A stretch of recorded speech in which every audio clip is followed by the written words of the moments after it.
The dinner plate was still warm when she texted. Don't wait up. I need clarity. Not love you. Not be home soon. Just that. Her steak sat untouched, the candle flickered, and the Spotify playlist she picked for the night still played that stupid indie folk song on loop. I stood there, in the kitchen we remodeled together, trying to figure out what clarity even meant. 5 minutes later, her location pinged. 33 minutes west. A residential area. Not her sister's. Not anywhere she had ever mentioned before. I didn't move. I just stared at my phone like it was going to explain itself. Then, I opened the drawer next to the stove, not for a knife, don't worry, for the envelope.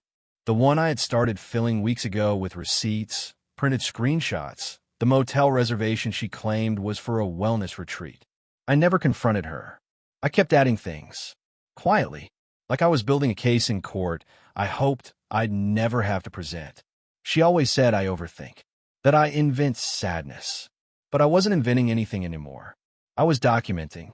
The car keys were right there. I could have gone, could have followed her. But instead, I did something worse. I packed. One bag. Just the essentials. Not in anger, not even in pain, but in silence. That's how it ends sometimes. No explosión. Just a slow, deliberate retreat. I left her a note. Folded it twice. You said you were unhappy. So I decided not to be part of that anymore. I left the house. And the second I did, my phone rang. Blocked number. A man's voice. Calm. Hey, you don't know me, but I think we should talk. About Corinne. That voice, calm, steady, rehearsed, chilled something inside me. It wasn't threatening. That made it worse. He spoke like someone who had practiced what he was going to say all day. I didn't say anything right away. My brain was still catching up to the fact that someone knew her name and had my number while my suitcase was literally still in the trunk. I'm not trying to start anything, he added. But I think you should know what she's been doing. I stepped away from the motel door and shut myself back inside the room I had just booked under my middle name. The walls were the color of dishwater, the air conditioner humming like it was hiding a secret of its own. I sat on the edge of the bed and said the only thing I could get out, go on. He introduced himself as Mark. Said he met Corinne about 2 months ago at some kind of executive coaching seminar. I laughed under my breath. Corinne hated those TED Talk types, as she called them. But apparently, she had changed tastes, or maybe she had just hidden them from me the whole time. She told me she was separated. He continued. She said you had moved out, and that she was figuring things out. I felt like I was underwater. She said I reminded her of who she used to be. Those words hit hard, because that's exactly how she described me when we first met. Back when we were sitting cross-legged on moving boxes, eating Chinese food, and talking about how we'd never be the kind of couple that lived in silence. I asked him, why are you calling me? He was quiet for a second.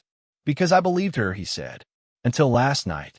Turns out, Corinne had slipped up. She left her phone unlocked while she was in the shower at his place. A message popped up from me, a generic one, about picking up something from the dry cleaner. He got curious. He scrolled. He found out we weren't separated, that I hadn't moved out, that she was, in his words, playing both timelines. I'm not trying to blow up your life, he said, but I figured you deserve the truth, the real kind. And then, as if that wasn't enough, he said he had something else, something he wanted to show me in person. I have a video, he said. She doesn't know I recorded it. But after last night, I'm done. I didn't want to ask.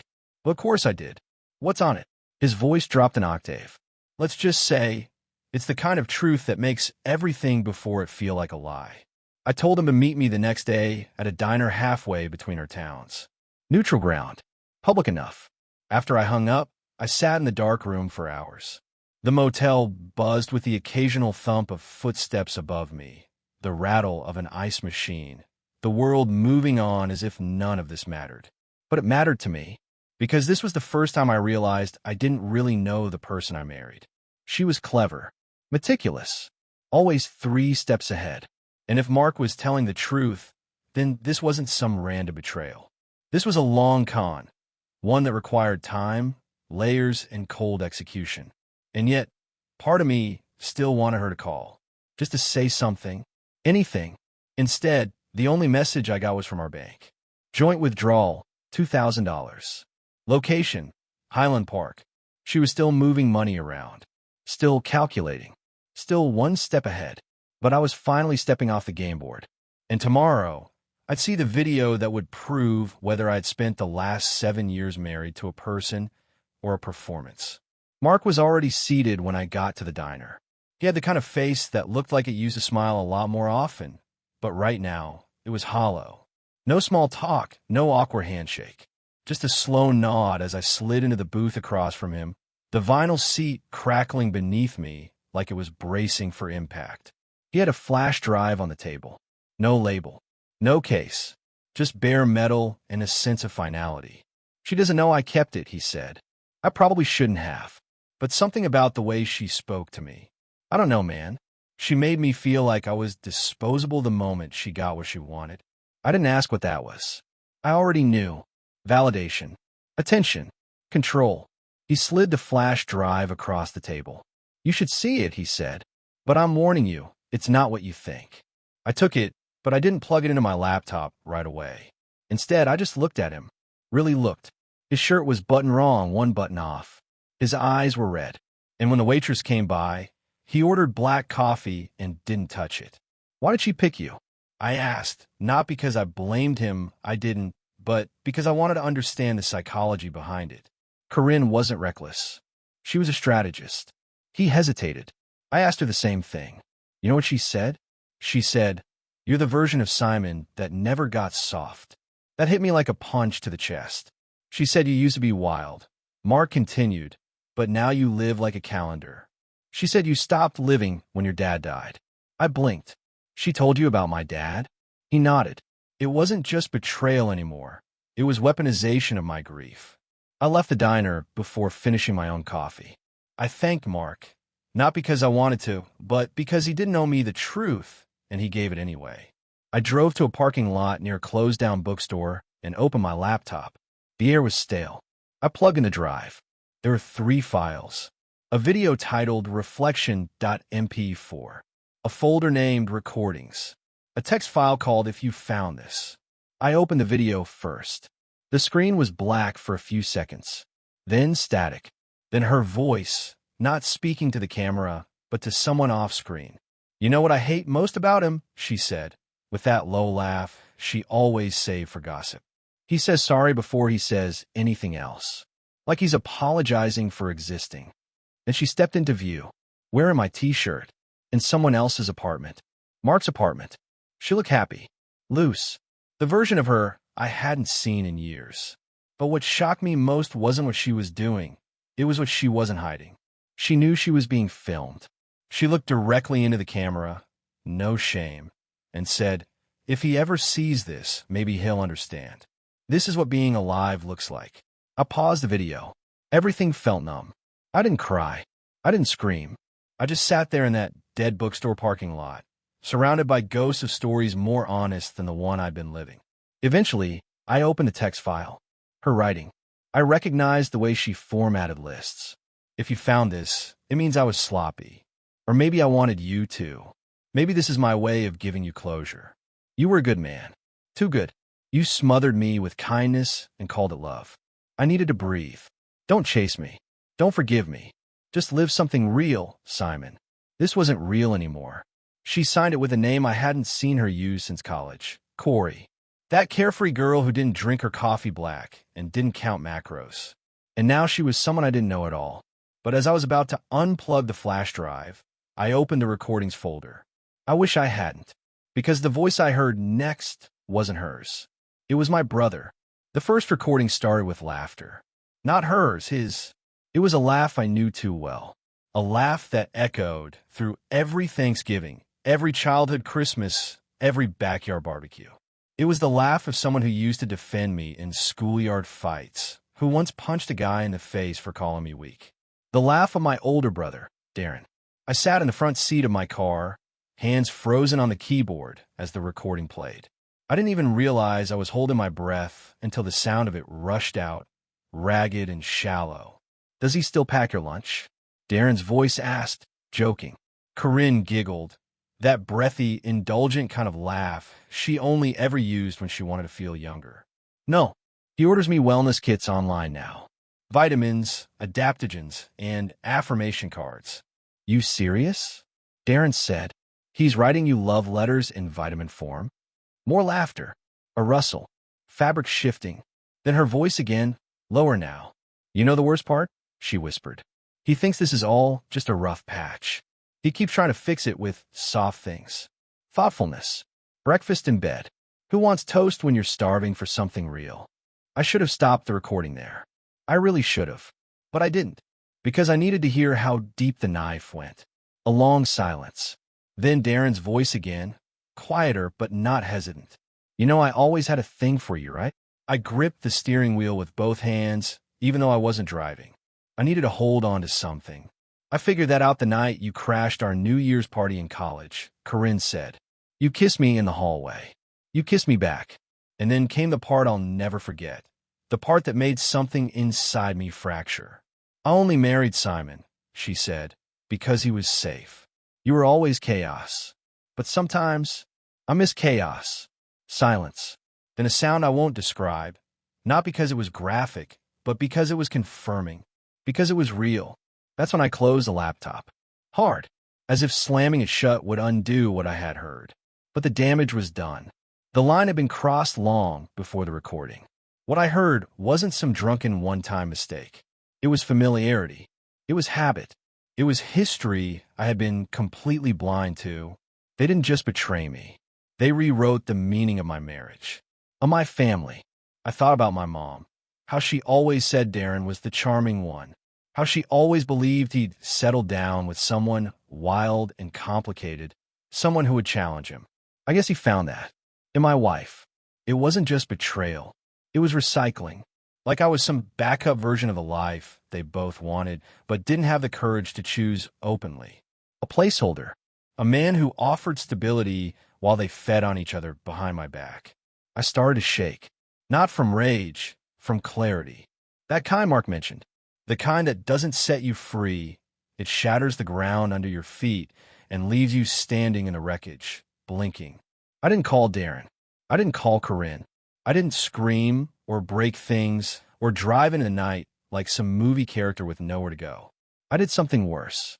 I went home, to the house she still hadn't officially left. And I waited, not to confront her, not to beg. I had something else in mind. I was going to let her tell me the truth, or watch her lie to my face, knowing I already knew everything. I left the front door unlocked, just like she always hated. That detail wasn't accidental. Corinne got home a little after midnight. I didn't greet her. I didn't move from the couch. I just sat there with the TV off and the lights low, watching the front door like it might confess before she did. She stepped inside, carrying a bag from a grocery store I knew she never shopped at. Classic diversion tactic. Fake normalcy. It was insulting how easy she thought it'd be to walk back into this house and play pretend. She didn't see me at first. I stayed silent, waiting for her to do something real. But she caught my reflection in the window and flinched, then instantly masked it with a smile. Oh, hey, you're up. Up. I've been up for weeks, I want to say. I'd been up since the moment she said she was unhappy, and I chose not to fight for something that was already gone. I watched her carefully as she walked into the kitchen and began putting things away she would never use. A carton of oat milk, a box of herbal tea, blueberries. Corinne didn't like blueberries. She was allergic, at least she claimed to be. I spoke softly. How was your night? She turned to me, all confidence. Not bad. I stayed late at Megan's. We opened some wine, did a little journaling. You'd be proud. I didn't even check my email once. Impressive. A two-layer lie. Location and emotional health baked into one effortless delivery. Almost poetic. You know she lives on the east side, right? I asked. Corinne blinked, subtle. A flicker of calculation passed over her eyes. So fast, I almost missed it. Yeah. What? You were pinged 33 minutes west. There it was. The smallest twitch in her cheek. Not panic. Not guilt. Just recalibration. Oh, she said slowly, as if recalling something innocent. No, we met someone for dinner. She brought a friend. That's probably why. Was his name Darren? Dead silence. like someone had hit mute on the entire house. She didn't move, didn't blink, just stood there, one hand still resting on the box of blueberries she wasn't supposed to eat. Her mouth opened, then closed. The smile was gone. "How long?" I asked. She sat down across from me, not defensively, but like a queen preparing to explain something to a servant she pitied. That same unsettling calm from weeks ago was back. "Simon, you're making this more dramatic than it has to be. Answer the question." Her tone hardened. "It started before we got married. It stopped. Then it didn't." I stared at her like she was a stranger who had broken into my home and started speaking in my wife's voice. "So, 7 years," I said. "No," she replied. 5.5. "I gave you more than you deserved." That was the moment I realized Corinne wasn't just unfaithful. She was deliberately cruel. This wasn't about love or boredom or disconnection. This was about control. "You stayed because I made your life easy," I said quietly. "No, I stayed because I thought I could grow into the version of myself you needed. But it felt like I was dying." I nodded. That I could accept. What I couldn't accept was what she said next. "You should be grateful, Simon. You never would have survived someone like me if I was honest from the start."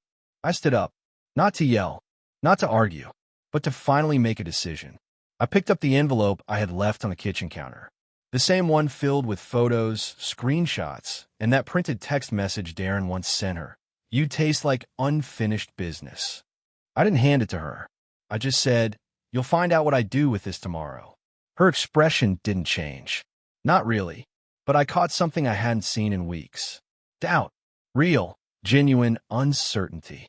She didn't know what I was going to do. And for the first time since all of this started, I did. I walked past her, grabbed my jacket, and said without looking back, "You wanted clarity. So do I." I didn't sleep that night, not from anger, but from stillness. The kind of bone-deep stillness that only happens when you run out of stories to tell yourself. There were no more, "Maybe she's confused," no more, "We just need space," no more trying to assign logic to madness. By sunrise, I was already on the road, not toward revenge. That was the old version of this story, but toward something better. A quiet kind of destruction, the kind that doesn't scream, the kind that rebuilds after it burns. First stop, a locksmith. Second stop, a banker. I removed myself from everything we shared: accounts, keys, passwords, calendars. I changed the locks before she even woke up. I didn't warn her. I didn't leave a note. Instead, I scheduled a delivery. Around noon, Corinne received a sleek black gift box at the front door. Inside it, a printed screenshot of the video from Mark, a hard copy of her own letter titled, "If You Found This," and a note from me, handwritten. It said, "You once said unhappiness was contagious. I'm finally cured. You're welcome." Then I turned off my phone. Not forever, just for long enough to starve her of the thing she craved more than attention: reaction. Corinne thrived on response. The drama, the emotion, the crying, the confusion. She needed it to feel real. She needed chaos to feel important. Without it, she was just background noise. I wasn't going to be her co-star anymore. But it didn't end there. I had one more stop to make. I drove to a small, painfully familiar neighborhood 2 towns over, parked 2 houses away from the blue one with the overgrown porch, and rang the doorbell. Darren answered with the same face I'd grown up trusting, and now couldn't even look at without feeling a tightness in my jaw. He blinked, stunned. "Simon." I didn't say hello, didn't ask how he was. I handed him the flash drive. He took it like it was radioactive. "What is this?" I smiled, not kindly. "The uncut version of you. Thought you should have a copy before Mom does." He stepped outside, lowering his voice like we were kids sneaking out again. "You're not serious." "Oh, I'm serious. You wouldn't do that to her." I leaned in. "You already did." He tried to speak, but I turned and walked back to my car. Because it didn't matter what Darren had to say anymore. There was no apology that could be spoken in English or any language that would undo the betrayal of blood. Later that afternoon, I stopped by my mom's house. Not to show her the video. Not yet, but to tell her the truth. I was leaving town for a while. No explanations. Just a shift. A clean exit. "You okay?" she asked. "I will be." "You and Corinne working things out?" I paused, then smiled for real this time. We did. It's over. She hugged me like it was the first time she believed I meant it. That night, I checked into a short-term rental an hour away. A small place with no photos on the walls, no shared memories hiding in the furniture, no echoes of my own history. Just silence. Honest, clean silence. For the first time in months, I ate dinner without watching the door. For the first time in years, I didn't feel like I had to earn my own peace. I didn't announce anything on social media. I didn't text friends. I let the people who cared reach out when they were ready, and I ignored everyone who only checked in when it was convenient for them. Corinne didn't text that night, but at 3:14 a.m., a call came through from an unknown number. I didn't pick up. 5 minutes later, a voicemail arrived. I played it once, then deleted it. And that, not the message, was the closure. It had been 10 days since I walked away. 10 days without Corinne's voice. 10 days without checking joint accounts, shared schedules, old texts, or empty voicemail boxes. I didn't touch the flash drive again. I didn't need to. The damage was already deeply rooted, and oddly, I had started to feel lighter. Not free, not yet, but untethered. That was something. I spent my days walking through parts of the city I used to ignore. Places I never went when I was trying to be the husband who was always home on time. I read books again. I slept without gripping my phone. I didn't feel okay, but I was surviving in a way that didn't rely on anyone else. Then came the 11th night. I went to a small bar tucked between a laundromat and a bookstore, the kind of place that felt like it had never been renovated, where the booths still had cigarette burns and the bartender didn't care about your story. I didn't go to drink. I went to sit, to observe, to not be in a room full of memories. I was halfway through a club soda when a woman slid into the booth across from me like she'd been planning to. Mid-30s, black coat, sharp jawline, no visible makeup, and eyes that looked like they'd been through something. Simon, right? I froze. Do I know you? No, but I know her. My blood ran cold. She offered her hand. I Morgan. I used to work with Corinne back when she was still Corey, before she learned how to brand herself. The name hit hard. That's what she called herself in college. Morgan nodded. She only resurrects that name when she's about to burn her life down. I figured you'd want a warning, but I was too late. Istirte here. Why are you here? Because I saw your name pop up in a conversation with Mark. He's my cousin. The pieces started to shift. Not fall shift. As if I'd only been looking at the edges of the puzzle this whole time. Morgan leaned forward.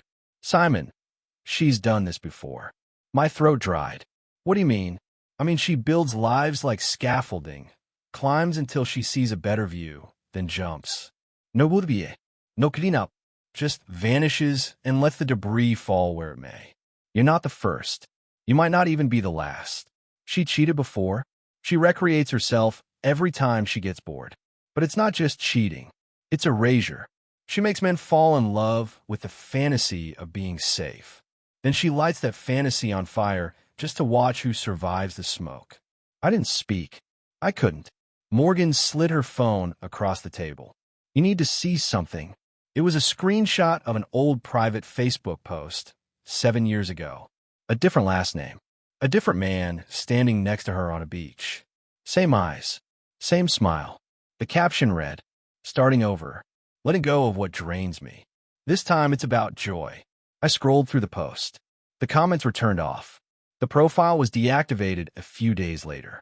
She married him 6 months before she met you, Morgan said. Left him in the middle of a work trip. Just disappeared. I looked back at the photo. He looked like me. Not physically, but the same softness, the same steady posture. Like he thought he was the anchor in her storm. What happened to him? Morgan hesitated. He moved to Oregon. Never remarried. Last I heard, he doesn't talk much. The silence between us was louder than anything else in the bar. I leaned back. Why are you telling me this? Because I didn't say anything the first time, and I watched her destroy a good man. This time, I couldn't keep my mouth shut. I stared at the drink I wasn't drinking. So what am I supposed to do with this? Morgan's voice softened. Stop asking what she did to you. Start asking what you do next without her. That night, I walked back to my rental under a sky that felt too big. The stars looked wrong. like someone had rearranged them. I didn't sleep. I stayed up writing a letter I wouldn't send. Not to Corinne, not to Darren, to myself. It began, "Dear version of me who thought love meant sacrifice." And for the first time in years, I told myself the truth. It took me nearly a week to finish that letter. I wrote and rewrote it in different notebooks, on scraps of paper, napkins from the bar, hotel stationery, as if each version helped peel off another layer of who I thought I had to be to stay loved. I wasn't writing to heal her. I wasn't writing to get closure. I was writing to meet myself in the wreckage and finally say, I'm still here. One morning, just before sunrise, I sat on the balcony of my rental with a cheap cup of coffee and the final version in my lap.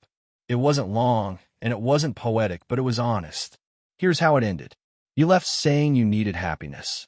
So I went and found mine, and I didn't find it in a woman or a fight or a bottle. I found it in the absence of your voice, in the space you left behind. That space? It became air, breathable, clear. Finally, I didn't send it. I didn't need to. I folded it once and burned it in an ashtray, watching the smoke drift into a morning sky that didn't care where I had been. Later that day, I checked out of the rental. I didn't go back home, not the old one. I started over in a small town 2 hours north. It wasn't dramatic, just different enough. I signed a lease on a quiet apartment above a bookstore. It smelled like ink and paper and second chances. I got a part-time teaching job at a community college. Nothing flashy, just enough to feel useful. I started running again, not to escape, but to arrive. The people around me didn't know about Corinne. They didn't ask about my past. They asked what I liked to read, how I took my coffee, if I wanted to join a trivia night. And I said yes, more than once. Some nights were still hard. The memories don't leave all at once. They leak out slowly in the smell of a familiar shampoo, a certain kind of laugh, a playlist you forgot was still on your phone. But I didn't drown in those moments. I let them pass. And over time, something surprising happened. I started laughing again. Real laughter. The kind that cracks you open instead of stitching you shut. One night, at a local art show, I met someone named Elise. She had paint under her fingernails and talked like she didn't care if she said the wrong thing. We walked through an exhibit in near silence, then got drinks and didn't stop talking for hours. I didn't tell her about Corinne. Not that night. Not even next few. Because this new beginning wasn't built on trauma or comparison. It was built on curiosity. We took things slow. On purpose. She didn't try to fix me. She didn't need to. I was already rebuilding. And that's the twist no one tells you about betrayal. Sometimes the person who broke you also broke the version of you that was never meant to last. Corinne didn't just leave me. She set me free from the illusion that I had to earn love by shrinking. And Darren? I haven't spoken to him. I probably never will. But I no longer check the rearview mirror for ghosts. Let them haunt themselves. I am Busa, living,